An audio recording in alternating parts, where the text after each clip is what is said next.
c'est quoi le péché? Bonjour, j'espère que vous allez bien. Je sais que vous allez bien. C'est votre sœur Marceline. Je vous avais remarqué, j'ai nommé ma chaîne Inner Mindset Teacher parce que je sais en fait que ma mission, si on peut dire ça comme ça, c'est d'enseigner en fait toute personne qui voudrait apprendre comment nous créons nos circonstances à partir de nos connaissances intérieures, à partir de notre mindset intérieur, à partir de nos mentalités intrinsèques. En fait, c'est ça. Donc, si tu es nouveau, bien nouvelle sur ma chaîne, tu es le bienvenu ou la bienvenue. Et sache que si je t'ai retrouvé ici, c'est parce que tu as senti, en fait, que tu voudrais changer tes connaissances intérieures, que tu voudrais changer ta vie d'une. C'est un peu ça. Alors installe-toi bien, prends ta chaise, ta natte, ton lit. Bref, là où tu es confortable. Parce que si tu arrives si tu es dans ma chaîne, c'est parce que je voudrais que tu sois confortable, que tu apprennes en fait de toi-même. Tu apprennes de la personne qu'on ne t'a jamais montrée, que tu n'as jamais découverte. Tu connais en fait simplement l'ombre de qui tu es, par ce que tes parents t'ont enseigné, la société, tes amis, l'école en fait. Mais tu ne connais pas réellement qui tu es. Donc la dernière fois, en fait, j'ai fait la vidéo sur la prière. C'est quoi la prière? Comment est-ce que nos actions journalières en fait forment notre vie, comment est-ce que notre perception, comment est-ce que nos connaissances intérieures influencent et forment en fait les circonstances de notre vie. Alors aujourd'hui en fait, le péché en fait c'est aller à l'encontre de qui tu es réellement, de ce que tu es venu faire sur terre. Par exemple, si tu dois être pilote, tu te retrouves en train d'être mécanicien. Si tu dois être peut-être une vendeuse de tomates, tu te retrouves en train de vendre des chemises. Si tu dois être une personne qui communique, une personne qui est toujours en train d'arranger, d'être, qui apporte des solutions dans des familles, dans des entreprises, tu te retrouves en train de vendre du poisson, tu es en train de pêcher. Parce que tu ne fais pas réellement ce que tu dois faire sur la terre. Tu ne fais pas réellement en fait ce que tu es censé faire. Et comme on va dire, ce poste-là va rester vacant.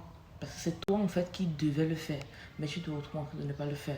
Si tu es sur cette terre en fait pour être une bonne épouse, pour être une bonne mère, pour être une femme qui distille la. Donc tu es quelqu'un qui usurpe, on va dire, tu es une personne qui n'est pas là où elle doit être. Et tu vas toujours sentir ce manque en fait. Tu vas voir, si tu devais être un styliste, tu vas te retrouver en train de vendre, je sais pas, peut-être des patates. Je prends un exemple, je dis ça comme ça.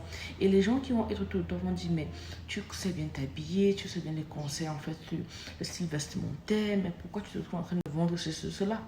Vous voyez, et il y a tant de personnes qui m'ont déjà approché pour me dire, Marceline, je suis une personne à ressources, quand j'ai besoin des solutions, des idées, je viens vers toi et tout en fait.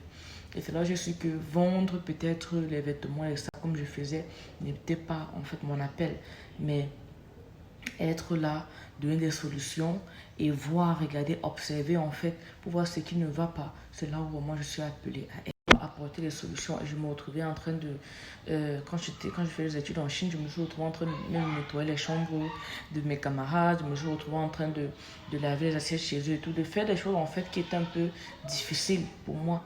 Or, moi en fait, je devais plutôt donner des idées, accompagner des gens, je devais en fait montrer des solutions, mais je ne devais pas me lancer dans ces affaires-là. Vous voyez, c'était un peu difficile parce que mon énergie en fait est essentiellement pour apporter des solutions. C'est-à-dire, je regarde, j'observe, je dis ok, ici c'est comme ça, je donne des solutions, mais faire des choses assez difficiles, c'est comme ça qu'on m'a éduqué, mais ce n'est pas en fait ce que je devrais faire. Ce n'est pas ce que je devrais faire. C'est-à-dire, je te dis, je prends un exemple, je dis peut-être une fille Laetitia, là où tu vois en fait, tu peux créer ta marque de cosmétiques, tu peux créer en fait des. Et donc quand c'est comme ça, il va falloir que tu découvres aussi les points sur lesquels tu n'es pas fort ou tu n'es pas forte, les points sur lesquels en fait on peut facilement t'atteindre. tu peux les découvrir, des points en fait qui vont déranger ta mission, qui vont en fait faire en sorte que tu ne puisses plus être sur la route que tu voulais aller. D'accord? Par exemple, il y a des personnes qui sont fortes dans... je prends mon domaine peut-être pour avoir des solutions, avoir des yeux qui voient ce que les autres ne voient pas. Pour moi, ce que je dois éviter, c'est de manger la viande. Tout ce qu'on tue, qui meurt, qui a le sang à l'intérieur, je dois éviter. Je dois totalement éviter parce que ça me rend faible, ça fait en sorte que mon corps pèse. Je ne comprenais pas pourquoi j'avais toujours... Ce n'est pas compatible à mon sang et tout. Et j'ai reçu ce message en 2019 et il est 2022. J'ai fait la tête du test et d'abord arrêté un moment quand j'ai rencontré mon partenaire. Grâce à Dieu, lui aussi, il est végétarien et il m'a appris beaucoup de choses en fait dans ce domaine-là. C'est vrai, ce que j'ai rencontré mon partenaire de ma destinée, le partenaire qui doit m'accompagner de façon idéale dans ce que je fais, dans ce que je veux, parce qu'il voit en fait ce que je ne vois pas souvent. Et vous voyez, ça en fait c'était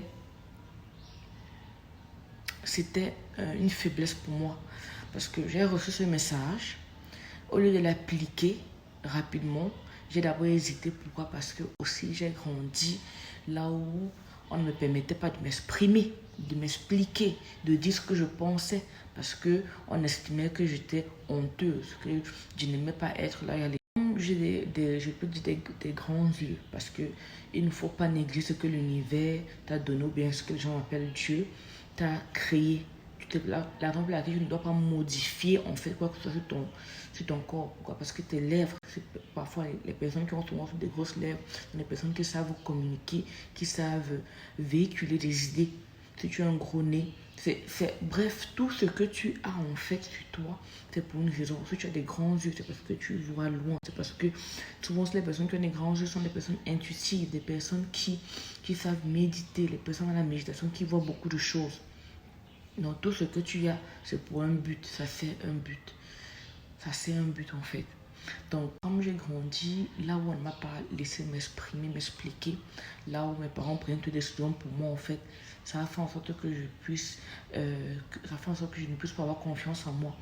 Et donc, lorsque je reçois un message de mon esprit, je n'avais pas toujours confiance en moi. Je me disais non, je ne peux pas avoir ça, je peux pas avoir une idée aussi grande, une idée aussi majestueuse, une idée aussi qui changeante, qui peut bouleverser, changer la vie des gens. Je ne peux pas, moi, je suis qui? Parce que, en fait, à chaque fois que je voulais m'exprimer à la maison, il vient non, qu'elle est honteuse et tout, en fait. Et j'ai découvert, en fait, qui j'étais et j'ai appris à m'exprimer, j'ai appris à m'expliquer, j'ai appris à m'asseoir là où je ne pensais pas que j'allais m'asseoir pour m'expliquer, pour dire vraiment ce que je pense et comment je vois les choses. Et certaines personnes ont dit que je suis devenue arrogante, que j'ai commencé à me prendre la tête. Or, ce n'était pas ça. Je me suis assise dans ce que je devais faire, dans qui j'étais, en fait, dans qui je suis. Et là, j'ai cessé de pécher contre moi. Et j'ai cessé, en fait, de pécher contre moi, contre ma personne, contre le divin qui est en moi, contre ce potentiel qui est en moi. En fait, c'est de pécher parce que j'ai trouvé que je me montais, je trichais contre moi-même. Et j'ai décidé en fait de claquer la porte à beaucoup de personnes, à beaucoup de choses en fait, sur beaucoup de circonstances. Et j'ai décidé de m'accepter. Et aujourd'hui, j'apprends encore à m'accepter, j'apprends encore à me valoriser, j'apprends encore à accepter les idées que je reçois en fait. J'apprends à m'aimer davantage et j'apprends à ne plus être dans des situations qui ne m'arrangent pas ou en fait qui ne contribuent pas à la personne que je voudrais devenir. Là, j'essaie de pécher contre moi. Alors le péché, j'aurais dit ceci, que le péché, c'est pécher contre soi-même. Et pécher contre... Dans une autre forme de péché, c'est être dans une relation que tu ne devrais pas être.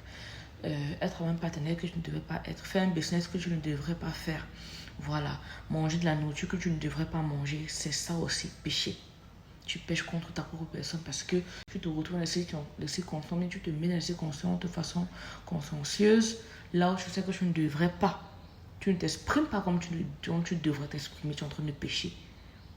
laisser que les gens te traitent comme tu laisses qu'on te traite, qu'on te maltraite, qu'on te parle n'importe comment, c'est pécher contre toi-même.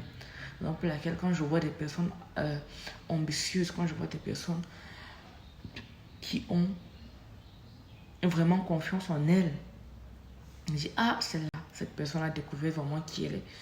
Et tu excelles dans ce que tu devrais faire quand tu es assise en fait dans ton domaine de création, dans ce que tu... Sans toutefois tâtonner en fait. Lorsque tu ne tâtonnes plus, c'est que tu as vraiment découvert en fait ce que tu devais faire. D'accord? Donc j'apprends à ne plus m'immiscer dans la vie des gens, j'apprends à ne plus mal parler aussi.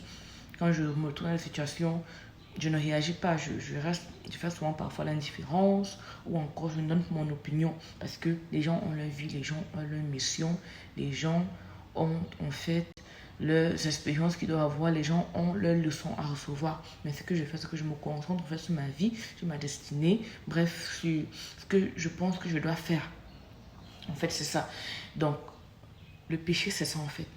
Ne pas faire ce que tu devrais faire, c'est le péché. Donner souvent même un conseil au mauvais moment, c'est péché. Donc, en fait, le péché n'est pas religieux.